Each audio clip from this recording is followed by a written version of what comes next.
పెళ్లి చేసుకోవాలనుకున్న ప్రతి అబ్బాయి ఆలోచించాల్సిన ఒక విషయం ఏంటి అంటే, వయసు వచ్చిందని పెళ్లి చేసుకోవడం కాదు, అదేవిధంగా అమ్మా నాన్న చెప్పారని పెళ్లి చేసుకోవడం కాదు, మన చుట్టూ ఉన్న బంధువులు, మన చుట్టూ ఉన్న స్నేహితులు పెళ్లి చేసుకుంటున్నారు, మన బంధువులు మనల్ని పెళ్లి చేసుకోమంటున్నారు, సమాజం ఏంది నువ్వు ఇంకా పెళ్లి చేసుకోలేదా అని అడుగుతుందని పెళ్లి చేసుకోకూడదు. ఎప్పుడైనా బాగా గుర్తుపెట్టుకోండి.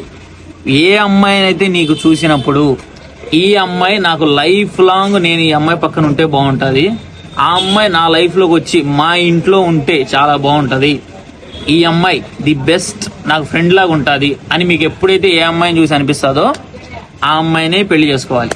మళ్ళీ మళ్ళీ మళ్ళీ మళ్ళీ చెప్తున్నా అంటే బాగా గుర్తుపెట్టుకోండి.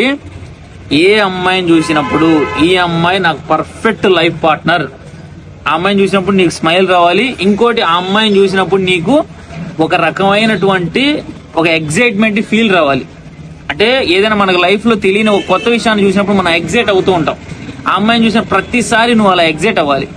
నువ్వు బ్యాక్ పొజిషన్లో ఉన్న ప్రతిసారి అమ్మాయి నేను పుష్ చేయాలి, ముందుకెళ్ళు, నువ్వు చేయగలవు, నువ్వు మాత్రమే చేయగలవు అని నేను పుష్ చేస్తూ నీకు ఒక ఫ్రెండ్ లాగా అమ్మాయి ఉంది అంటే ఆ అమ్మాయి రైట్ పర్సన్, ఆ అమ్మాయిని పెళ్లి చేసుకో. అటువంటి అమ్మాయి దొరికేంత వరకు నీ ఏజ్ 25 అయినా, 30 అయినా, 35 అయినా, 40 అయినా, అసలు 100 years అయినా పర్లేదు. 2026 సంవత్సరంలో పెళ్లి చేసుకోవాలా అంటే కూడా అది ఖచ్చితంగా మ్యాండేటరీ ఏం కాదు.